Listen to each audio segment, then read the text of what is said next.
ನಮಸ್ತೆ ಎಲ್ಲರಿಗೂ. Welcome back to my channel Trisha vlogs. ನಾಡಿನ ಸಮಸ್ತ ಜನತೆಗೆ ಆಯುಧ ಪೂಜೆ ಹಾಗೂ ವಿಜಯದಶಮಿಯ ಹಾರ್ದಿಕ ಶುಭಾಶಯಗಳು. ಈ ದಿನ ನಾನು ಹೊಸ್ತಿಲು ಪೂಜೆಯ ಮಹತ್ವವನ್ನು ತಿಳಿಸ್ಕೊಡ್ತಾ ಇದ್ದೀನಿ. ನಮ್ಮ ಹಿಂದೂ ಸಂಪ್ರದಾಯದಲ್ಲಿ ಹೊಸ್ತಿಲನ್ನು ನಾವು ಲಕ್ಷ್ಮೀ ದೇವಿಯ ಸ್ವರೂಪವೆಂದು ಭಾವಿಸಿ ಮನೆಯ ಮುತ್ತೈದೆಯರೆಲ್ಲ ಪೂಜಿಸುತ್ತೇವೆ. ಹೇಗಪ್ಪ ಸಿಂಪಲ್ಲಾಗಿ ಹೊಸ್ತಿಲು ಪೂಜೆಯನ್ನು ಮಾಡ್ಕೊಳ್ಳೋದು ಅಂದರೆ, ಮೊದಲು ಹೊಸ್ತಿಲನ್ನು ಶುಚಿಗೊಳಿಸಿ ಹಾಗೆ ರಂಗೋಲಿ ಹಾಕಿ ಅರಿಶಿನ ಕುಂಕುಮವೆಲ್ಲ ಇಟ್ಟು ಎರಡೂ ಕಡೆ ಹೂವು ಅಕ್ಷತೆಯನ್ನು ಇಟ್ಟು ಗಂಧದ ಗಟ್ಟಿಯನ್ನು ಬೆಳಗಿ ಪೂಜಿಸುತ್ತೇವೆ. ಹೊಸ್ತಿಲಲ್ಲಿ ಲಕ್ಷ್ಮೀ ದೇವಿಯು ನೆಲೆಸಿರುತ್ತಾಳೆ. ಹಾಗಾಗಿ ಮನೆಯ ಮುತ್ತೈದರೆಲ್ಲ ಹೊಸ್ತಿಲು ಪೂಜೆಯನ್ನು ಮಾಡಲೇಬೇಕು. ಇದರಿಂದ ಮನೆಯಲ್ಲಿ ಸುಖ, ಶಾಂತಿ, ನೆಮ್ಮದಿ ಎಲ್ಲ ನೆಲೆಸಿರುತ್ತೆ ಅನ್ನೋ ನಂಬಿಕೆ ಇದೆ. ಹಾಗೆ ಮನೆಯೊಳಗೆ ಯಾವುದೇ ಕೆಟ್ಟ ಶಕ್ತಿಗಳು ಬರುವುದಿಲ್ಲ ಅನ್ನೋ ವಾಡಿಕೆ. ಆ ನಂತರ ತುಳಸಿ ಪೂಜೆಯನ್ನು ಮಾಡಬೇಕು. ನಮ್ಮ ಸನಾತನ ಧರ್ಮದಲ್ಲಿ ಗಿಡ, ಮರ, ನೀರು, ಆಕಾಶ, ವಾಯು, ಅಗ್ನಿ ಎಲ್ಲದರಲ್ಲೂ ನಾವು ಎಲ್ಲದರಲ್ಲೂ ನಾವು ದೇವರನ್ನು ಕಾಣುತ್ತೇವೆ. ಆದ್ದರಿಂದ ಕೃಷ್ಣನ ಅತಿ ಪ್ರಿಯವಾದ ತುಳಸಿ ಗಿಡವನ್ನು ನಾವು ಲಕ್ಷ್ಮೀ ಸ್ವರೂಪವೆಂದು ಪೂಜಿಸುತ್ತೇವೆ. ತುಳಸಿ ಗಿಡವನ್ನು ಪೂಜಿಸುವುದರಿಂದ ಮುತ್ತೈದೆಯರಿಗೆ ದೀರ್ಘ ಸೌಮಂಗಲ್ಯವನ್ನು ಕೊಡುತ್ತಾಳೆ ತಾಯಿ. ಹಾಗೆಯೇ ಇದೊಂದು ಹಲವಾರು ಔಷಧೀಯ ಗುಣವನ್ನು ಹೊಂದಿರುತ್ತದೆ. ಇದನ್ನು ನಿತ್ಯ ಸಂಜೀವಿನಿ ಅಂತ ಸಹ ಹೇಳಬಹುದು. ಇದರಿಂದ ಕ್ರಿಮಿ ಕೀಟ ಸಹ ದೂರವಿರುತ್ತೆ. ಆದ್ದರಿಂದ ಇದನ್ನು ಮನೆಯ ಬಲಕ್ಕೆ ಇಟ್ಟು ಪೂಜಿಸುತ್ತೇವೆ. ಆ ನಂತರ ಇಲ್ಲಿ ನಾನು ದೇವರ ಮನೆಯ ಹೊಸ್ತಿಲ ಪೂಜೆಯನ್ನು ಮಾಡಿಕೊಳ್ತಾ ಇದ್ದೀನಿ. ಇಲ್ಲಿ ದೇವರ ಮನೆಯ ಹೊಸ್ತಿಲನ್ನು ಸಹ ಸೇಮ್ ಹೇಗೆ ಮೇನ್ ಡೋರ್ ಪೂಜೆ ಹೇಗೆ ಮಾಡಿಕೊಂಡೋ ಅದೇ ರೀತಿ ಸ್ವಚ್ಛ ಮಾಡಿ ಹೂವು, ಅರಿಶಿನ ಕುಂಕುಮದಿಂದ ಅಲಂಕಾರ ಮಾಡಿಕೊಂಡು ದೀಪ, ಧೂಪ ಹಾಗೆ ಗಂಧದ ಕಡ್ಡಿಯನ್ನು ತೋರಿಸಿ ಮಂಗಳಾರತಿಯನ್ನು ಕೂಡ ಮಾಡುತ್ತೇನೆ.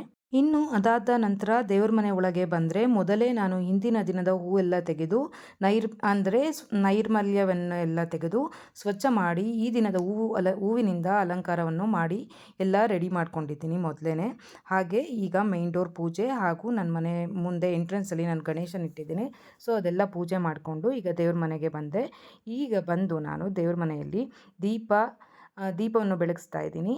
ಹಾಗೆ ದೀಪ ಹಚ್ಚಿ ಗಂಧದ ಕಡ್ಡಿಯನ್ನು ಬೆಳಗಿಸಿ ಆ ನಂತರ ನಾನು ಮಂಗಳಾರತಿಯನ್ನು ಮಾಡ್ತಾ ಇದ್ದೀನಿ. ಇಲ್ಲಿ ಲಕ್ಷ್ಮೀ ದೇವಿಯನ್ನು ಕಳಸದ ಮೇಲೆ ಇಟ್ಟು ನಾನು ಪೂಜೆ ಮಾಡ್ತಾ ಇದ್ದೀನಿ. ನವರಾತ್ರಿಯ ಟೈಮಲ್ಲಿ ನಾನು ಹಾಗೆ ವಿಶೇಷ ದಿನಗಳಲ್ಲಿ ಕಾಮಾಕ್ಷಿ ದೀಪವನ್ನು ಸಹ ಇಟ್ಟು ಪೂಜೆ ಮಾಡ್ತೀನಿ ಯಾವಾಗಲೂ ಕೂಡ. ಹಾಗೆ ಮಂಗಳಾರತಿ ಕೂಡ ಮಾಡ್ತಾ ಇದ್ದೀನಿ.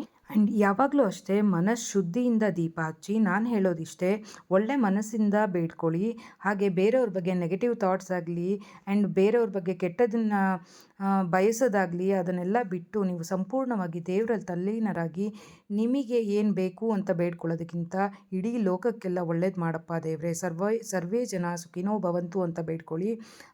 ನೀವು ದೇವರಿಗೆ ಏನು ಕಾಸ್ಟ್ಲಿ ಹೂವು, ಹಣ್ಣು ಅಥವಾ ಬೆಳ್ಳಿ ಅಲಂಕಾರ, ಚಿನ್ನ ಏನೂ ಕೊಡೋದು ಬೇಕಾಗಿಲ್ಲ. ದೇವರದೆಲ್ಲ ಏನೂ ಕೇಳೋದೂ ಇಲ್ಲ.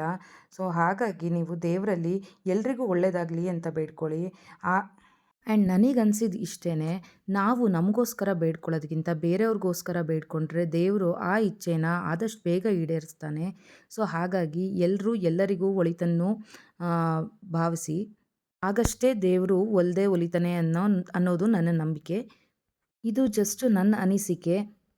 ನಿಮ್ಮೆಲ್ರಿಗೂ ಇದೇ ಥರ ಅನಿಸಿ ಹೌದು ಇದು ಹೇಳೋದು ಸರಿ ಅಂತ ಅನಿಸಿದ್ರೆ ದಿನಕ್ಕೊಮ್ಮೆ ಆದರೂ ಬೇರೆಯವ್ರ ಬಗ್ಗೆ ಯೋಚನೆ ಮಾಡಿ ಬೇರೆಯವ್ರಿಗೆ ಒಳಿತನ್ನು ಬಯಸಿ ದೇವರಿಗೆ ದೀಪ ಹಚ್ಚಿ. ಹಾಗೆ ನಾನಿಲ್ಲಿ ದೀಪ, ಧೂಪ, ನೈವೇದ್ಯ ಎಲ್ಲದನ್ನೂ ಮಾಡಿ ಪೂಜೆ ಮಾಡಿ ನಮಸ್ಕರಿಸ್ತಾ ಇದ್ದೀನಿ. ಈಗ ಮಂಗಳಾರತಿ ಸಹ ಆಯಿತು ಆ್ಯಂಡ್ ನಮ್ಮ ಮನೆಯವರೆಲ್ಲ ಆರತಿ ತೊಗೊಂಡು ಈಗ ಆಫೀಸ್ ಹೊರಟರು. ಈಗ ನಾನು ಅವರನ್ನೆಲ್ಲ ಕಳಿಸ್ಬಿಟ್ಟು ಬಂದು ನಾನು ಈಗ ಆರಾಮಾಗಿ ಧೂಪ ಎಲ್ಲ ಮಾಡಿ ನೆಕ್ಸ್ಟು ಇವಾಗ ನಾನು ಕೆಂಪಾರತಿಯನ್ನು ಸಹ ಮಾಡ್ತಾ ಇದ್ದೀನಿ ದೇವಿಗೆ. ಇದು ವಿಶೇಷ ದಿನಗಳಲ್ಲಿ ನಾನು ಕೆಂಪಾರತಿಯನ್ನು ದೇವರಿಗೆ ಯಾವಾಗಲೂ ಮಾಡ್ತೀನಿ.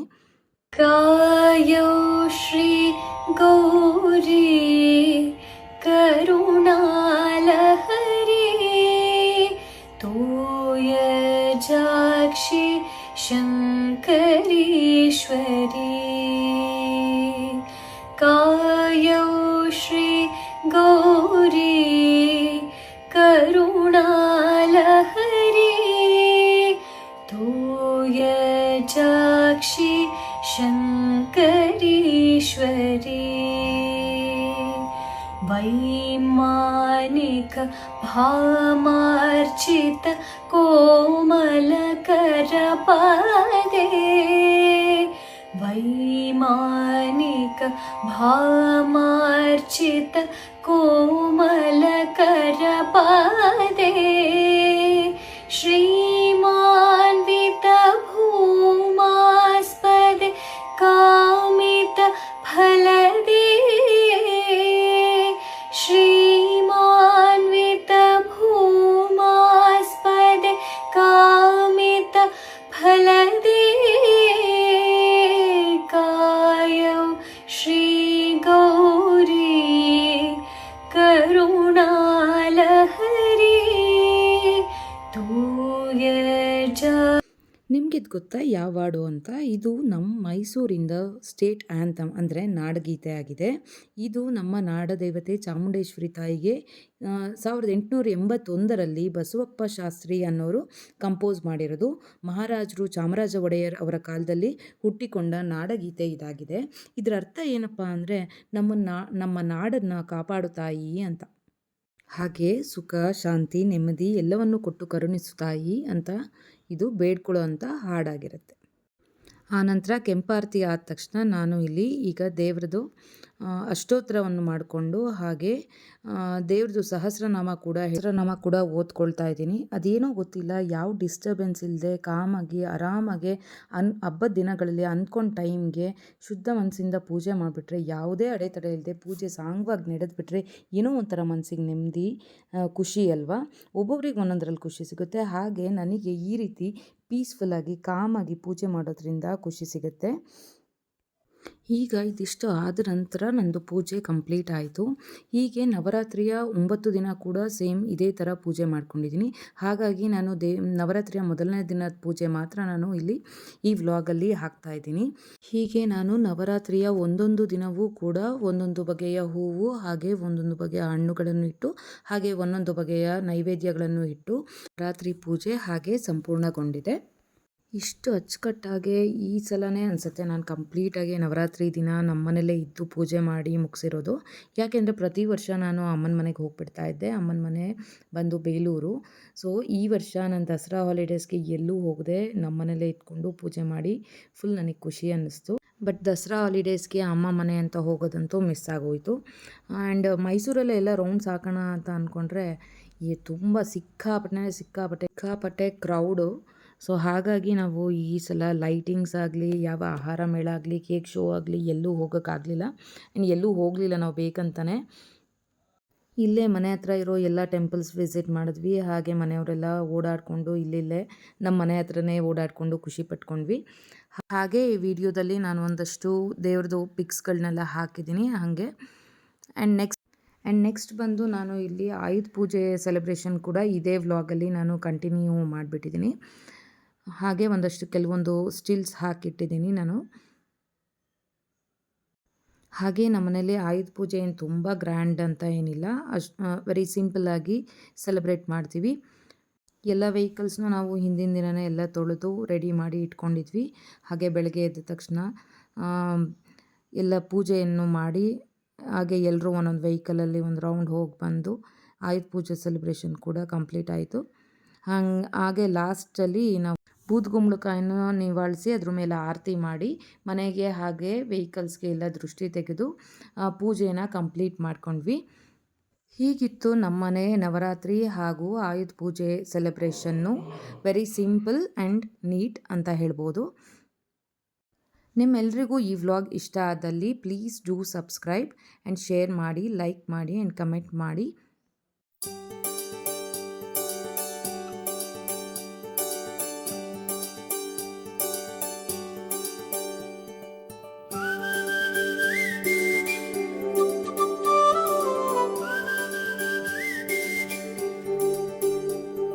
ಚೂರೆ ಚೂರು ಪ್ರೀತಿಯ ಸಾಲ ನೀಡು, ಚೂರೆ ಚೂರು ಚೂರೆ ಚೂರು ಪ್ರೀತಿಯ ಸಾಲ ನೀಡು, ಚೂರೆ ಚೂರು ನನ್ನಿ ಹೃದಯನ ನಿಂಗೆ ಅಡಮಾನ ಇಡಲು ಓಡೋಡಿ ನಾ ಬಂದನ, ನನ್ನ ವರದಾನ ನನ್ನ ಬಹುಮಾನ ನನ್ನ ಖುಷಿಗೆಲ್ಲ ನೀ ಕಾರಣ. ಬಲಗಾಲಿಟ್ಟು ಬಾರಮ್ಮ ನನ್ನ ಎದೆಯೊಳಗೆ ನೀ ಬಲಗಾಲಿಟ್ಟು ಬಾರಮ್ಮ ಬಲಗಾಲಿಟ್ಟು ಬಾರಮ್ಮ ನನ್ನ ಎದೆಯೊಳಗೆ ನೀ ಬಲಗಾಲಿಟ್ಟು ಬಾರಮ್ಮ ಬಾರಮ್ಮ ಚೂರೇ ಚೂರು ಪ್ರೀತಿಯ ಸಾಲ ನೀಡು ಚೂರೇ ಚೂರು ಚೂರೇ ಚೂರು ಪ್ರೀತಿಯ ಸಾಲ ನೀಡು ಚೂರೇ ಚೂರು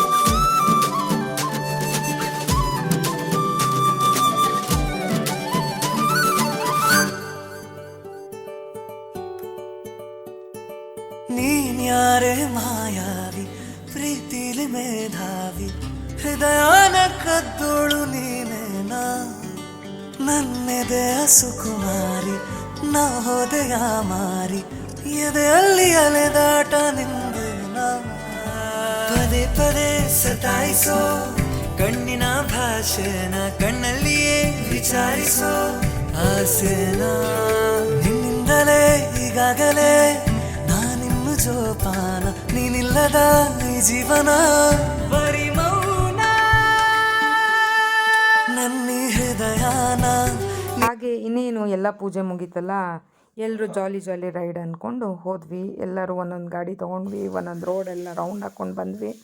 ಆ್ಯಂಡ್ ನೆಕ್ಸ್ಟು ಈವ್ನಿಂಗು ನಾವು ಚಾಮುಂಡೇಶ್ವರಿ ದೇವಸ್ಥಾನಕ್ಕೆ ಹೋದ್ವಿ. ಇಲ್ಲೇ ನಮ್ಮ ಮನೆ ಹತ್ರನೇ ಸುವರ್ಣನಗರದಲ್ಲಿ ತುಂಬ ಚೆನ್ನಾಗಿದೆ ಚಾಮುಂಡೇಶ್ವರಿ ಟೆಂಪಲ್ಲು. ಈ ಫುಲ್ ಮಂಗಳೂರು ಸ್ಟೈಲಲ್ಲಿದೆ. ಅಲ್ಲಿ ಭರತನಾಟ್ಯಂ ಕೂಡ ನಡೀತಾ ಇತ್ತು. ಅದೆಲ್ಲ ನೋಡಿಕೊಂಡು ಈ ಫುಲ್ ಡೇ ಕಂಪ್ಲೀಟಾಗಿ ಚೆನ್ನಾಗಿ ಹೋಯಿತು ಅಂತ ಹೇಳ್ಬೋದು. ಎಲ್ಲದನ್ನು ಮುಗಿಸ್ಕೊಂಡು ನಾವು ಆಮೇಲೆ ಹೋಟೆಲ್ಗೆ ಹೋಗಿ ಚೆನ್ನಾಗಿ ಊಟ ಮಾಡಿಕೊಂಡು ಲೈಟಿಂಗ್ಸ್ ಹೋಗಿ ನೋಡೋಣ ಅಂತ ಹೇಳಿದ್ರೆ ಫುಲ್ ಕ್ರೌಡು. ಸೊ ಯಾವ ಲೈಟಿಂಗು ಬೇಡ, ಏನು ಬೇಡ ಗುರು ಅಂದ್ಬಿಟ್ಟು ಹೋಗಿ ಸೀದಾ ಮನೆಗೆ ಹೋಗಿ ತಾಚಿ ಹಾಗೆ ಜಸ್ಟು ದೇವ್ರದ್ದೊಂದು ಕ್ಲಿಪ್ಪಿಂಗ್ ಕೂಡ ಆ್ಯಡ್ ಮಾಡಿರ್ತೀನಿ, ಎಲ್ಲರೂ ನೋಡಿ. And thank you so much. ಮತ್ತೆ ಸಿಗೋಣ. ಬಾಯ್.